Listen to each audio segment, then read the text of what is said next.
lại còn lại thì nhà bao tuổi ở đó đầu về lại thì nhà tahan cái đảo luôn này thôi anh đảo luôn đấy ha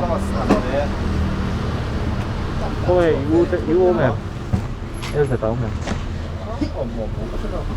dính lại tao mẹ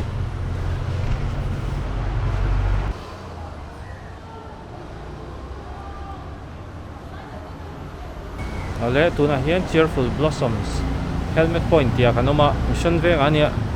hei aom na lai hi kan hria tu chuan heta mission veng bus stand thang lampanga khani ATM thanga khan awm ani chu heti hian kan hria theina no chuan kan lut tana hei hi anei tu pa vo bika ania okay hei kan helmet du chi tam hla ma lo om trak mai LS2 boss hi enge ming kha hang hi MX enge mani Max Evo Max Evo ti na off-road helmet mo chuan anh lo le hi heng ho hi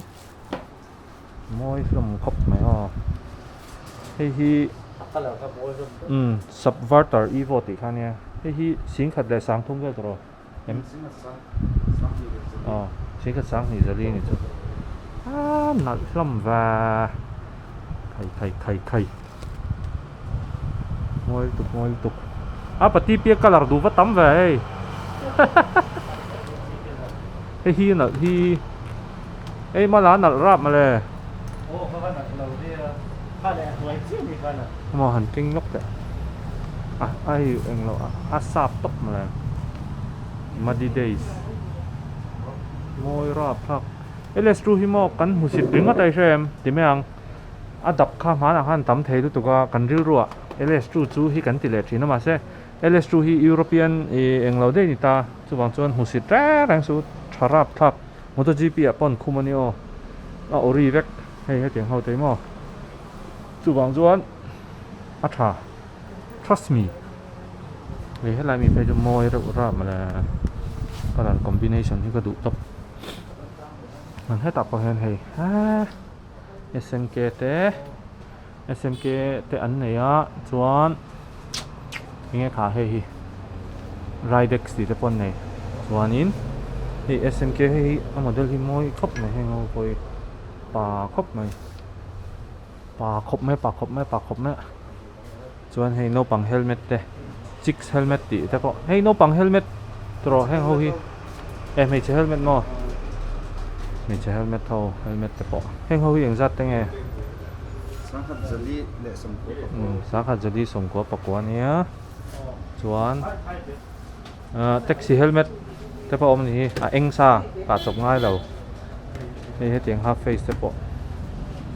heng ho hi eng zat te nge boss he tiang ho advisor fimo adum lang ho chemo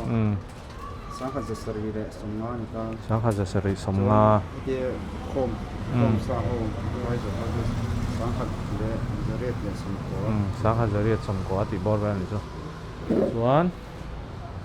hei heta hen Axor an nei bok Axor te company thani mo Axor hi India ni ma se India ka te India chu ning ka hria design hi amoi khop mai helmet an nei thani hi chuan hei ma la te po hianin ka soi muwa ka ron zui don chen te hei engen lei dong chu chi sang sang an nei a chuan he lampang bullet lampang ho chi du chi hei tiang ho hi moi he tiang hi engzat tenge sang ni mo sang kha zakwa som kwa pakwa cheng khat in return thei na re ve hi moi re tok ma le DOT certified clubs này tiền cái bao môi neck khai môi liên tục bubble visor ấm nghe thiếu chuyện lấy lâu mi in đun hồi lâu mi in căn đón mà gloves ka giờ hay thà cái tia ka mò sầu kinh lúc đấy rồi lắc cái lâu lằng về lắc không có cái lằng jem liên tục có đủ đâu đủ đi sáng cảnh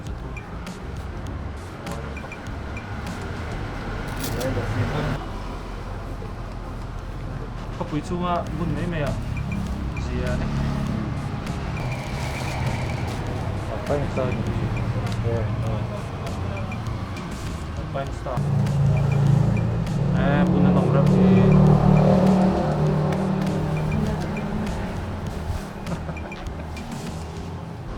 đi hiểm mồi đi Kalau kamu ni kah? bác à mò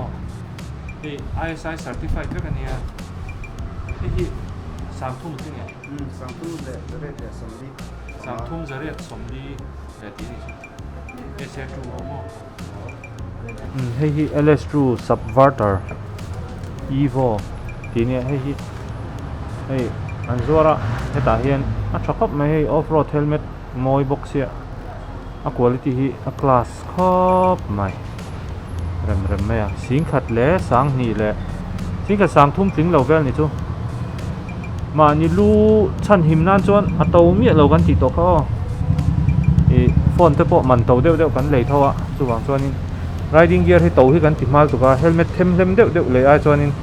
right tui tak ang chi tan chuan a tha lo hi le tha hel lu kha ke ta se a repair na lo spare lo i lu khamo lu spare chu wang takani chuwang chuan riding gear a hian sum invest tha hei amoi hlom khop mai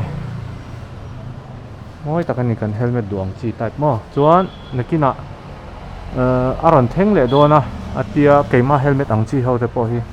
nei boss hian anei tok do ni chuanin ta po hi samurai paint ti te ne ya product sang light te helmet cycle te anei ni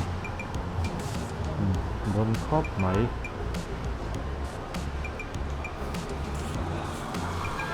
tuna hian ka ho to do na chuan hei ka soi ngai me lewin min lo surprise attack sticker min lo siam sak ringot me hian mani hian wrapping te an tinghal vek the helmet te bike hei an scooty te po hei an wrap vek ania an ne so khop mai min lo pan thin do nia chuan hei nei tu pa vo bika bye bye hei mu le thoyang kan ho pheng e ka ho na tur sat sia ka thim ho le don long ran ka langai mo chuan hei hi cheerful blossom helmet deuh ngor an nei ni an ni mo helmet deuh ngor ti mai la helmet hi an concentrate na ber ania chuan kan hong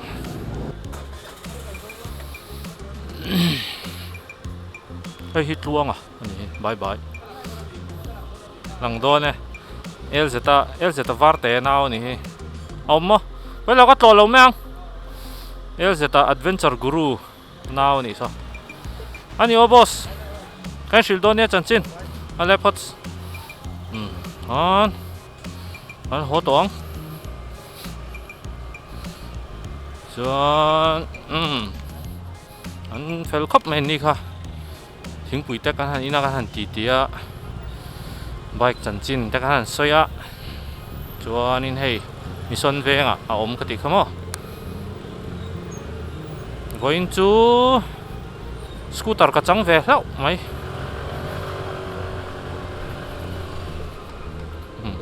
lost nam te channel kina next